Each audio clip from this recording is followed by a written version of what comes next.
Hello guys, പത്രമാറ്റിൻ്റെ പുതിയ episode റിവ്യൂയിലേക്ക് സ്വാഗതം. ഈ റിവ്യൂ ഇഷ്ടപ്പെടുകയാണെങ്കിൽ ഒന്ന് സബ്സ്ക്രൈബ് ചെയ്തും ലൈക്ക് ചെയ്തും സപ്പോർട്ട് ചെയ്യണേ. ദേവയാനി ആൻമരിയെ വിളിച്ച് ചോദിക്കുന്നുണ്ട് എല്ലാ ഫംഗ്ഷനും എങ്ങനെയായി സെറ്റാക്കിയോ എന്നൊക്കെ. ഞങ്ങളെല്ലാം റെഡിയാണ് ആൻറ്റി, അതിൻ്റെ പോസ്റ്റർ വരെ ഇറക്കി, അത് ഞങ്ങൾ ആദർശിന് അയച്ചിട്ടുണ്ടെന്ന് പറയും. ആദർശിന് അയച്ചായിരുന്നോ? അത് തന്നെ ആദ്യം വേണ്ടത്, അവൻ കണ്ടെങ്കിൽ നന്നായി, ഇനി എനിക്കും മോളൊന്ന് അത് അയച്ചേക്കാൻ പറയും. അപ്പം ഞാനിപ്പം തന്നെ അയച്ചേക്കാം ആൻറ്റി എന്ന് പറയുന്നുണ്ട് ആൻമരിയ. ദേവയാനിക്ക് ആൻമരിയ ആ പോസ്റ്റർ അയച്ചു കൊടുക്കുന്നുണ്ട്. നയനയുടെ നല്ലൊരു ഫോട്ടോ ഒക്കെ വെച്ചുള്ള ഒരു പോസ്റ്ററാണ്. അത് കാണുമ്പോഴത്തേന് ദേവയാനിക്ക് ഒരുപാട് ഇഷ്ടമൊക്കെ ആകുന്നുണ്ട് ആ പോസ്റ്റർ. ദേവയാനി ആൻമരിയോട് പറയുന്നുണ്ട്, മോളെ ചെറിയ ഫംഗ്ഷനാണെന്നൊക്കെ അറിയാം, കുട്ടികളും സ്ത്രീകളും മാത്രമൊക്കെ വരത്തുള്ളൂ എന്നറിയാം, എന്നാലും ഒട്ടും പകിട്ട് കുറയ്ക്കരുത്, നല്ല രീതിയിൽ തന്നെ ആ ഫംഗ്ഷൻ നടത്തണമെന്നൊക്കെ പറയും. അപ്പം ആൻമരിയ പറയും, അതിനെന്തായാലും ഞങ്ങൾ ഒട്ടും കുറയ്ക്കാതെ തന്നെ നന്നായിട്ട് തന്നെ ആ ഫംഗ്ഷൻ നടത്തിയേക്കാം, അതിൻ്റെ ക്യാഷ് മുഴുവൻ മുടക്കുന്നത് ആൻറ്റിയല്ലേ, അതുകൊണ്ട് അത് നല്ല അടിപൊളിയായിട്ടുള്ള ഫംഗ്ഷനാക്കി തന്നെ ഞങ്ങൾ മാറ്റിയെടുക്കുമെന്നൊക്കെ പറയുന്നുണ്ട്. ആൻമരിയ അയച്ചു കൊടുത്ത പോസ്റ്റർ കാണുമ്പോഴത്തേന് ആദർശിന് ഒരുപാട് ഇഷ്ടമാകുന്നുണ്ട്. ആ സമയത്താണ് നയന ചായയുമായിട്ട് അങ്ങോട്ട് വരുന്നത്. അപ്പോൾ നയനയോട് ആദർശ് പറയുന്നുണ്ട്, എനിക്ക് എൻ്റെ ദാഹം എല്ലാം തീർന്നു എന്ന് പറയും. അതെന്താ ഇപ്പം എന്ന് ചോദിക്കും, പറയും ഇത് കണ്ടോയെന്ന് ചോദിച്ച് ആ പോസ്റ്റർ കാണിക്കുന്നുണ്ട്. ഇതൊക്കെ എന്തിനാ ആദർശേട്ടാ, എനിക്കിതിനോടൊന്നും താല്പര്യമില്ല, അവാർഡൊന്നും എനിക്കിഷ്ടമല്ല എന്ന് നയന പറയും. എനിക്ക് അവാർഡൊക്കെ ഇഷ്ടമാണ്, ഞാൻ ജുവലറിയുടെ പേരിൽ പല അവാർഡുകളും ചെന്ന് മേടിക്കാറുണ്ട്, പക്ഷേ അതൊക്കെ മുത്തച്ഛൻ്റെയും അച്ഛൻ്റെയും ഒക്കെ അധ്വാനത്തിൻ്റെ ഫലമായിട്ടാണ് ഞാൻ ചെന്നത് മേടിച്ചുകൊണ്ട് വരുന്നത്. ഇത് പക്ഷേ അങ്ങനെയല്ലല്ലോ, നിൻ്റെ സ്വന്തം കഴിവിനനുസരിച്ച് നിനക്ക് കിട്ടുന്ന അവാർഡല്ലേ, അതുകൊണ്ട് ഞാൻ ഒരുപാട് ഹാപ്പിയാണെന്നൊക്കെ പറയും. അപ്പം നയന പറയും, എനിക്ക് സ്കൂളിൽ വെച്ചൊക്കെ പല അവാർഡുകളും കിട്ടിയിട്ടുണ്ട്, അന്നേരം ഒന്നും എനിക്കിത്ര കുഴപ്പം തോന്നിയിട്ടില്ല, പക്ഷേ ഈ അവാർഡ് ഇതെനിക്ക് താല്പര്യമില്ലെന്ന് പറയും. അമ്മയ്ക്കാണെങ്കിൽ ഇപ്പോൾ ഈ പോസ്റ്ററൊക്കെ കാണുന്ന ഒട്ടും ഇഷ്ടപ്പെടുന്നില്ലായിരിക്കും എന്ന് പറയും.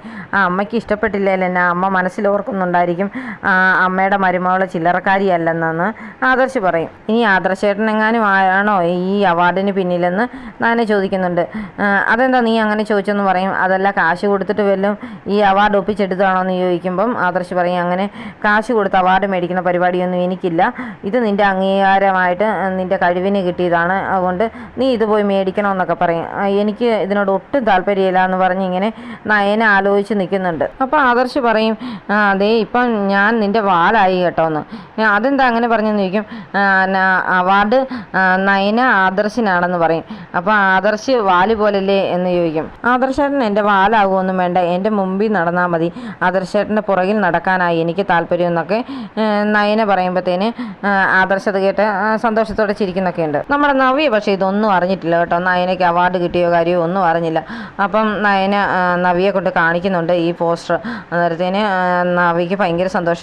നിനക്ക് അവാർഡൊക്കെ കിട്ടിയല്ലേ എന്നൊക്കെ പറയുമ്പോഴത്തേന് എനിക്കിതിനോടൊന്നും താല്പര്യമില്ലേ ചേച്ചി എന്ന് നയന പറയും.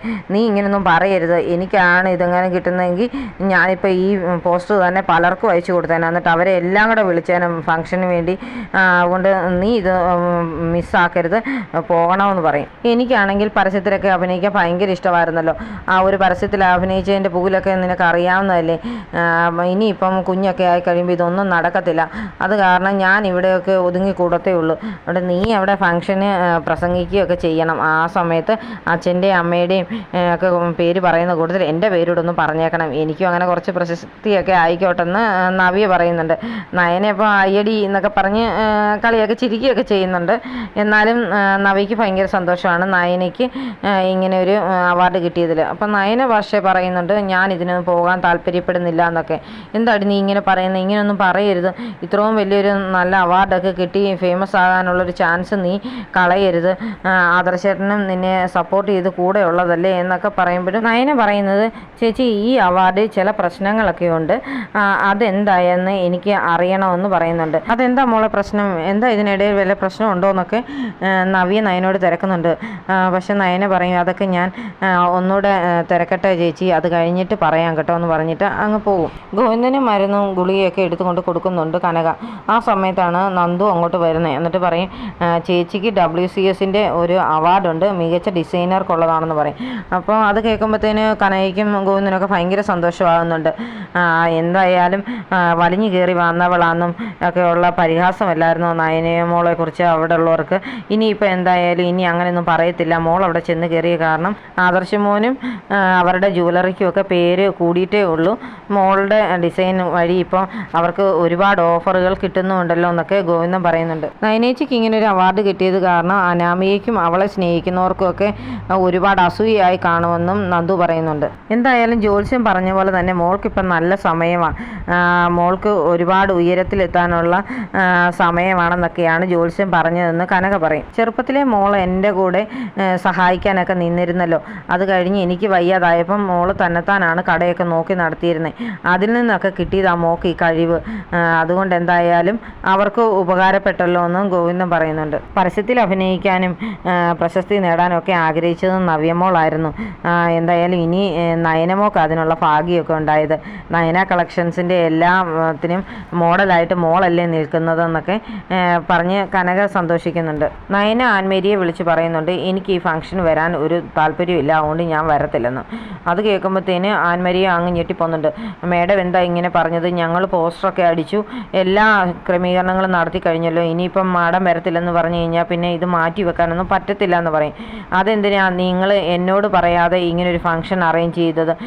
എനിക്ക് അവാർഡ് ഉണ്ടെന്നുള്ള കാര്യം മാത്രമല്ലേ നിങ്ങൾ എന്നെ വിളിച്ചു പറഞ്ഞുള്ളൂ, അല്ലാതെ ഫംഗ്ഷൻ ഇന്ന ദിവസമാണ് എന്നാണ് എങ്ങനെയാണെന്നൊക്കെയുള്ള കാര്യം നിങ്ങൾ എന്നെ വിളിച്ച് പറഞ്ഞില്ലായിരുന്നല്ലോ എന്ന് പറയും. അത് മേഡം ഞങ്ങൾ ആദർശ് സാറിനെ വിളിച്ച് പറഞ്ഞിരുന്നു, സാറ് സമ്മതിച്ചിട്ടാണ് ഞങ്ങൾ ഇങ്ങനെ ഇതൊക്കെ ചെയ്തതെന്ന് പറയും. അതിന് അവാർഡ് കിട്ടിയത് എനിക്കല്ലേ, ആദർശ് ഏട്ടനല്ലല്ലോ, അത് കാരണം എന്നോട് ചോദിക്കാതെ ഇത് ചെയ്തത് കാരണം ഞാൻ ഈ ഫംഗ്ഷന് വരികയോ ഈ അവാർഡ് സ്വീകരിക്കുകയോ ചെയ്യത്തില്ലെന്ന് പറയുന്നുണ്ട്. ആൻമരിയ മാക്സിമം പറഞ്ഞു നോക്കുന്നുണ്ട്, പക്ഷേ നയന സമ്മതിക്കുന്നില്ല. ആൻമരിയ അന്നേരം തന്നെ ദേവയാനിയെ വിളിക്കുന്നുണ്ട്. ദേവയാനി സന്തോഷത്തോടെയാണ് ഫോണൊക്കെ എടുക്കുന്നത്. അന്നേരം ആൻമരിയ പറയും, മേഡം ഇതെന്താ ഇപ്പം നയന മാഡം ഈ ഫംഗ്ഷന് വരത്തില്ലെന്ന് പറഞ്ഞു, ഈ അവാർഡ് സ്വീകരിക്കത്തില്ലെന്നും പറഞ്ഞെന്ന് പറയും. അത് കേൾക്കുമ്പോൾ തന്നെ ശരിക്കും ഞെട്ടുകയാണ് ദേവയാനി. അതെന്താ അവൾ അങ്ങനെ പറഞ്ഞെന്ന് ചോദിക്കും. ആ കാര്യമൊക്കെ ഞാൻ ചോദിച്ചിരുന്നു, അന്നേരം പറഞ്ഞായിരുന്നു എന്നോട് പറയാതെ ഇങ്ങനൊരു ഫംഗ്ഷൻ അറേഞ്ച് ചെയ്തത് കാരണം ഞാൻ വരത്തില്ലെന്നാ പറഞ്ഞെന്ന് പറയും. മോൾ എന്നാൽ എങ്ങനെയും ആദർശിനെ വിളിക്കുക, എന്നിട്ട് ആദർശ് പറഞ്ഞാൽ അവൾ കേൾക്കുമെന്ന് പറയും. എന്നാൽ ഞാൻ ആദർശനോട് വിളിക്കാമെന്ന് ആൻമരിയ പറയുന്നുണ്ട്. ആൻറ്റിയാണ് കാശൊക്കെ മുടക്കുന്നതെങ്കിൽ പോലും ഞങ്ങൾ ഇതെല്ലാം അറേഞ്ച് ചെയ്ത് വെച്ച് കഴിഞ്ഞു, ഗസ്റ്റിനെ എല്ലാം വിളിച്ചു കഴിഞ്ഞാണ്, അതുകൊണ്ട് ഈ പ്രോഗ്രാം നടത്താതിരിക്കാൻ പറ്റത്തില്ല എന്ന് ആൻമരിയ ദേവയാനിയോട് പറയുന്നുണ്ട്. ദേവയാനിക്ക് ആകെ അങ്ങ് ടെൻഷൻ ആവുന്നുണ്ട്. ഇതെന്താ ഈ പെൺകുട്ടി ഇങ്ങനെയൊക്കെ പറഞ്ഞത്? ഈ അവാർഡ് അവൾ വേണ്ടെന്ന് പറഞ്ഞതിന് കാരണം എന്തായിരിക്കും എന്നൊക്കെ ഓർത്ത് ടെൻഷൻ അടിച്ച് നിൽക്കുകയാണ് ദേവയാനി. ആൻമരിയ അന്നേരം തന്നെ ആദർശിനെ വിളിക്കുന്നുണ്ട്. മേഡം ഇങ്ങനെ പറഞ്ഞു, ഈ അവാർഡ് സ്വീകരിക്കാൻ താല്പര്യമില്ലെന്ന് പറഞ്ഞെന്ന് പറയുമ്പോഴത്തേന് ആദർശ് പറയും, അവൾ അങ്ങനെ പറഞ്ഞോ? അങ്ങനെ പറയാൻ വഴിയില്ലല്ലോ എന്നൊക്കെ പറയും. ഇല്ല മേഡം ഇപ്പോൾ എന്നെ വിളിച്ചിരുന്നു, ഈ അവാർഡിന് വരത്തില്ലെന്ന് പറഞ്ഞെന്ന് പറയും. സാർ ഞങ്ങളിതെല്ലാം അറേഞ്ച് ചെയ്ത് കഴിഞ്ഞതാണ്, എങ്ങനെയും മേഡത്തെ കൊണ്ടുവന്നേ പറ്റത്തുള്ളൂ, സാറൊന്ന് പറഞ്ഞ് സംസാരിച്ചിട്ട് ഞങ്ങളെ വിളിക്കണമെന്ന് പറയും. എന്നാൽ ഞാൻ വിളിക്കാമെന്ന് പറഞ്ഞിട്ട് ആദർശ് നയനയോട് റൂമിലേക്ക് വരാൻ പറയുന്നുണ്ട്. നയന വരുമ്പോൾ ആദർശ് ഗൗരവത്തിലാണ് നിൽക്കുന്നത്. എന്നിട്ട് പറയും, നീ എനിക്കൊരു കാര്യം സംസാരിക്കാനുണ്ടെന്ന് പറയും. എന്താ ആദർശേട്ടാ ഗൗരവത്തിലാണല്ലോ എന്ന് നയന ചോദിക്കുമ്പോൾ പറയും, നീ പറഞ്ഞായിരുന്നു ആൻമരിയെ വിളിച്ച് ഈ അവാർഡ് വേണ്ടെന്ന് എന്ന് പറയുമ്പോഴത്തേന് നയന പറയും, അതെ ആദർശേട്ടാ ഈ അവാർഡ് എനിക്ക് വേണ്ട, എനിക്കിത് സ്വീകരിക്കാൻ ബുദ്ധിമുട്ടുണ്ടെന്ന് പറയും. അതെന്താ എന്ന് ചോദിക്കുമ്പോൾ പറയും, എനിക്കത് പറയാൻ ഇച്ചിരി ബുദ്ധിമുട്ടൊക്കെ ഉണ്ട്, പക്ഷേ എനിക്ക് ഈ അവാർഡ് സ്വീകരിക്കാൻ പറ്റത്തില്ല എന്ന് തന്നെ കടുപ്പിച്ച് പറയുകയാണ് നയന.